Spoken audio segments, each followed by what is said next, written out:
नमस्कार, मैं विजय कुमार। अंधेरे की सियासत का लोकतंत्र अंधेरा घना है और अंधेरे की सियासत तले लोकतंत्र का उजियारा खोजने की कोशिश हो रही है। मौजूदा वक्त में लोकतंत्र का ये ऐसा रास्ता है जिसने आजादी के बाद से ही सस्ता तरण के उस मवाद को उभार दिया है जिसमें देश चाहकर भी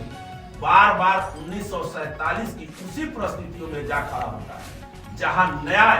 और समानता शब्द गायब हो रहे हैं। ये कोई आश्चर्यजनक नहीं है कि सुप्रीम कोर्ट आज लोकतंत्र को खतरे में होने का ऐलान कर और देश में आज तक न न्यायपालिका खुद के संकट को उभारे और समाज में कोई हरकत न हो। चुनाव आयोग की स्वतंत्र पहचान पूरे तौर पर गायब लगे। आयोग के भीतर से ही आवाज आए कि सत्तानुकूल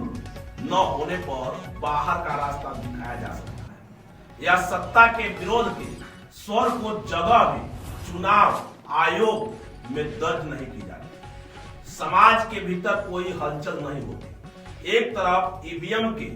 जरिए तकनीकी लोकतंत्र को जीने का सबक हो तो दूसरी तरफ यही ईवीएम सत्ता के लिए खिलौना सरीखा हो चला है। पर देश तो लोकतंत्र तले जीने का आदी है तो कोई उप नहीं निकलता। आश्चर्य तो इस बात की है कि रिजर्व बैंक जनता के पैसे की लूट के लिए समूची बैंकिंग प्रणाली को सत्ता के कदमों में झुकाने को तैयार है और जनता के भीतर से कोई विरोध नहीं हो पाता। खुले तौर पर जनता के पैकेज में जमा रुपए कर्ज लूट होती है। रईस कानून व्यवस्था को घटाकर बताकर फरार हो जाते हैं, लेकिन संसद कानून का राज कहकर लोकतंत्र का चादर ओढ़ लेती है। और तो और किसी तरह की कोई बहस अपने ही बच्चों की शिक्षा के लिए गिरते स्तर का शिक्षा की तरफ की जा रही है। अनदेखी को लेकर भी माँ बाप में नहीं जाग रही है। प्रीमियर जांच एजेंसी सीबीआई के भीतर डायरेक्टर और स्पेशल डायरेक्टर यानी वर्मा अस्थाना के खुले तौर पर भ्रष्ट होने के आरोप पर भी समाज में कोई हरकत नहीं हुई और खुले तौर पर पीएमओ की खलबली अंदाजी को लेकर भी बहुजन तबका सिर्फ तमाशाफिन बना रहा है। कैसे और किस तरह से पीने लायक पानी, स्वच्छ पर्यावरण, हेल्थ सर्विस सब कुछ बिगाड़कर सत्ताधारियों ने लोकतंत्र का पाठ चुनाव के एक वोट पर जा टिकाया और बेबस देश सिर्फ देखता रहा। और कैसे बेबसी से मुक्ति के लिए हर 5 बरस बाद होने वाले चुनाव को ही उपचार मान लिया गया, यानी सत्ता परिवर्तन के जरिए लोकतंत्र के मिजाज को जीना और सत्ता के लिए देश में लूट तंत्र को कानूनी जमा पहना देना, दोनों हालातों को देश के हर वोटर ने किया है और हर नागरिक ने भोगा है। इससे इनकार कौन करेगा। 1947 के बाद संसद हर 5 बरस में सजती संवरती रही। जनता की भागीदारी संसद को ही लोकतंत्र का मंदिर मानकर सौंपी गई और 2014 में जब पहली बार किसी नए नवेले प्रधानमंत्री के संसद की जमीन को माथे से लगाया तो लोकतंत्र का पावन रूप हर उस आंख में बस गया जिन आंखों में 1952 से लेकर 2014 तक संसद के भीतर बाढ़, सूखा ही तबाही, महंगाई तले पिसते मध्यम वर्ग अनाज की कीमत तक न मिल पाने से कर्ज में डूबे किसान की खुदकुशी, न्यूनतम मजदूरी के ना मिलने पर तिल तिल मरते परिवार, गांव-गांव में पीने के पानी के लिए भटकते लोग, 2 जूल की रोटी के लिए गांव में पलायन करते किसानी छोड़ मजदूर बन शहरों की सड़कों पर भटकते परिवार के परिवार, तमाम मुद्दों पर संसद की संवेदनशीलता भी हर किसी ने हर दौर में देखी। आलम यह भी है कि 15% सांसदों की मौजूदगी भी इन मुद्दों पर बहस के वक्त नहीं रहती थी और ना ही उसके बिना कोरम पूरा हुए संसद में जिंदगी से जुड़े मुद्दों को सिर्फ सवाल जवाब में खत्म कर दिया जाए। जिन मुद्दों पर सत्ता को विपक्ष घेरता और उन्हीं मुद्दों पर न्याय दिलाने की आम बनाकर विपक्ष सत्ता पाता और सत्ता पाने के बाद उन्हीं मुद्दों को भूल जाता। ये सब कैसे कोई भूल सकता है? शायद इसीलिए अंधेरे धीरे धीरे गहराता रहा।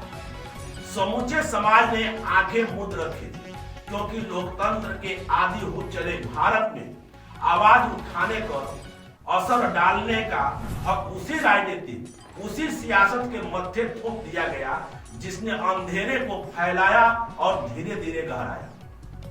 1947 में बहस थी हथियाए पर की जा रही जातियां या समुदायों को भारत की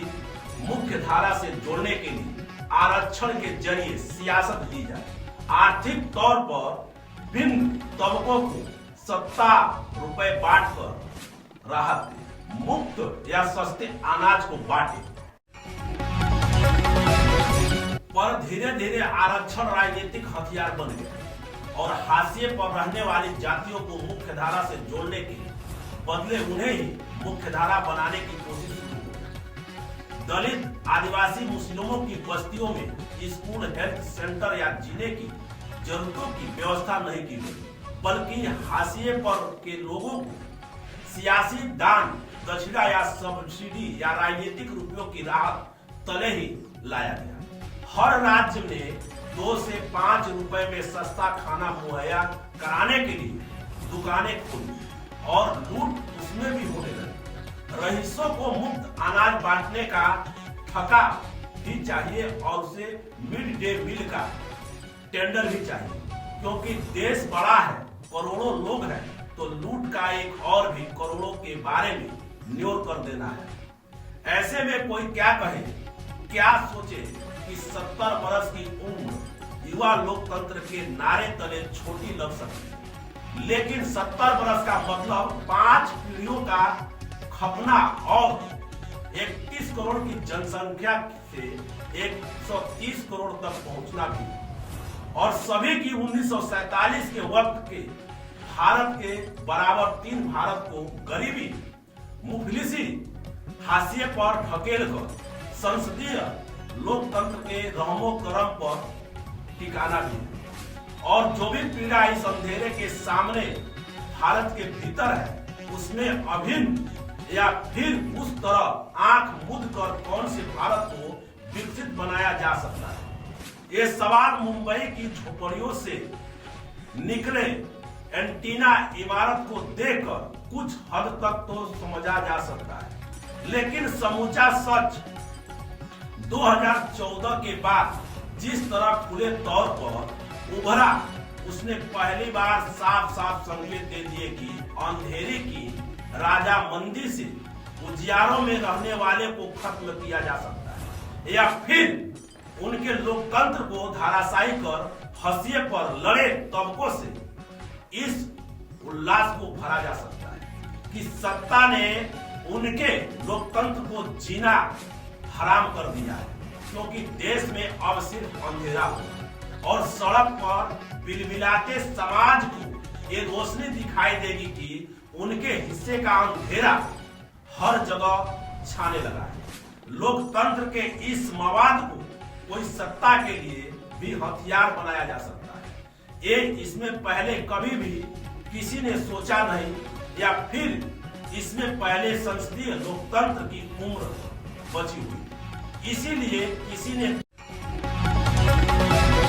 हाँ जो भी हो, लेकिन अंधेरे की सत्ता लोकतंत्र के उजियारों को कैसे अपनी मुट्ठी में कैद कर सकती है और कैसे ढहाकर लोकतंत्र सत्ता के आगे नतमस्तक हो सकता है, उसकी लाइव कमेंट्री देश भी रहा है और भोग भी रहा है। संसदीय लोकतंत्र में अब इतिहास के पल हो चुके हैं कि जनता के मुद्दे होने चाहिए, उम्मीदवारों की पहचान होनी चाहिए, मुद्दों के जरिए संसद की जरूरत होनी चाहिए और उम्मीदवारों के जरिए समाज के अलग अलग तबके से सरोकार होने चाहिए। यानी ये महसूस होना चाहिए कि संसद में जनता के प्रतिनिधित्व करने वाले पहुंचे हैं और भारत की विधाता को संसद समेटे हुए हैं। पर अब तो ना मुद्दे मायने रखते हैं, ना ही उम्मीद और ना ही संसद की वह गरिमा बची है जिसके आश्रय जनता में भावनात्मक लगाव जागे की संसद चल रही है। तो उनकी जिंदगी से जुड़े मुद्दों पर बात होगी, रास्ता निकलेगा। अब ना तो हमारे पास संसद की गरिमा है, ना ही हमारे पास संविधान की व्यवस्था करने वाली सुप्रीम कोर्ट है, ना ही कोई संवैधानिक संस्थान है जो सत्ताधारियों पर लगने आरोपों की जांच को दूर सकता है कि मर्जी के बिना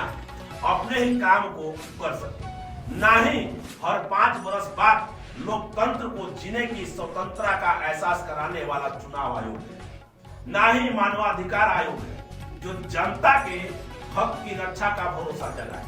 ना ही किसान गरीब मजदूर के हक से सवालों को लिए संघर्ष करने वाले समाज सेवक संगठन है, ना ही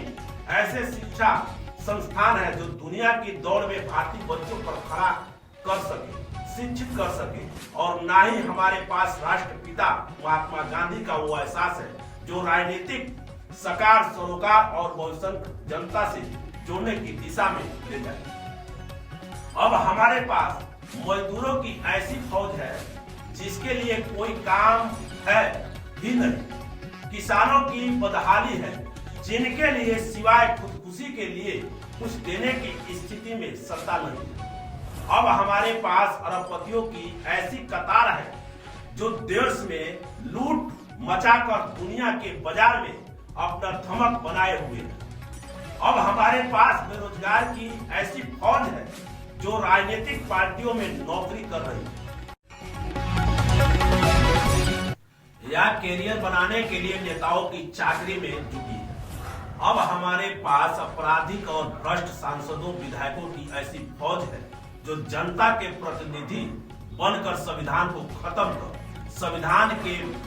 से मिले विशेष अधिकार का भी लुत्फ उठा रही है और अपराध भी पूरे तौर पर कर रहा है। अब हमारे पास कानून व्यवस्था नहीं है बल्कि सड़क पर लिंचिंग कर न्याय देने का जंगल कानून। अब हमारे पास ऐसी फौज है जो बिना वर्दी फौज से ज्यादा ताकत रखती है। फिर हमारे पास अब नए नए चेहरे के साथ नाथूराम गोडसे भी है और इसी आधुनिक पूंजी पर अंगुली उठाने वाले या सवाल करने वाले या तो लुबियंस के बांधित करार दिया जा चुके हैं या फिर शहरी नक्सलवादी या फिर खान मार्केट के ग्रुप या फिर देशद्रोही या पाकिस्तान की हिमायती। तो संविधान के नाम पर ही जब सत्ता लोकतंत्र को हड़प कर अंधेरे को ही देश का सच बताने निकल पड़ी हो तो फिर सवाल ये नहीं है कि चुनाव के जरिए देश के नागरिकों के लोकतंत्र को जिया या नहीं, बल्कि सवाल ये है कि एक वोट का लोकतंत्र भी गायब हो गया क्योंकि नागरिक भी ईवीएम के सामने बौना हो गया है और ईवीएम के सामने लोकतंत्र में सत्ता को ना हो तो बीजेपी की जरूरत है और ना ही संघ परिवार की। तो लोकतंत्र को जीते देश में जनता के प्रतिनिधि या नौकरशाही या फिर न्यायपालिका हो या मीडिया जो जितनी जल्दी मान ले कि उसकी भागीदारी बटी नहीं है, उसके लिए इतनी भी जल्दी ठीक हालात हो, क्योंकि लोकतंत्र की नई परिभाषा में सत्ता के लिए काम करते लोकतंत्र के स्तंभ भी असल स्तंभ है। इसीलिए सोच रहे हैं कि आने वाले वक्त में चुनाव की जरूरत ही नहीं होगी। उसका पहला एहसास तो 2019 में ही हो गया कि जितना लोकतंत्र ईवीएम वोटिंग बूथों के भीतर थे उससे ज्यादा लोकतंत्र बूथों के बाहर। आप बूथों के बाहर कतारों में खड़े थे और बाहर बिना कतार ज्यादा अनुशासनात्मक तरीके से लोकतंत्र को ठप्पा लगा रहा था। तो एक वक्त इंदिरा ने लोकतंत्र खत्म कर इमरजेंसी को अनुशासनात्मक कार्रवाई कहा और अब सत्ताकुलन अनुशासन ठप्पे को ही लोकतंत्र कहा जा रहा है। देश बहुत आगे जा चुका है और निकल चुका है, आप कहीं पीछे तो नहीं रह गए। एक छोटा सा ब्रेक ले लीजिए, बाकी अगले एपिसोड में।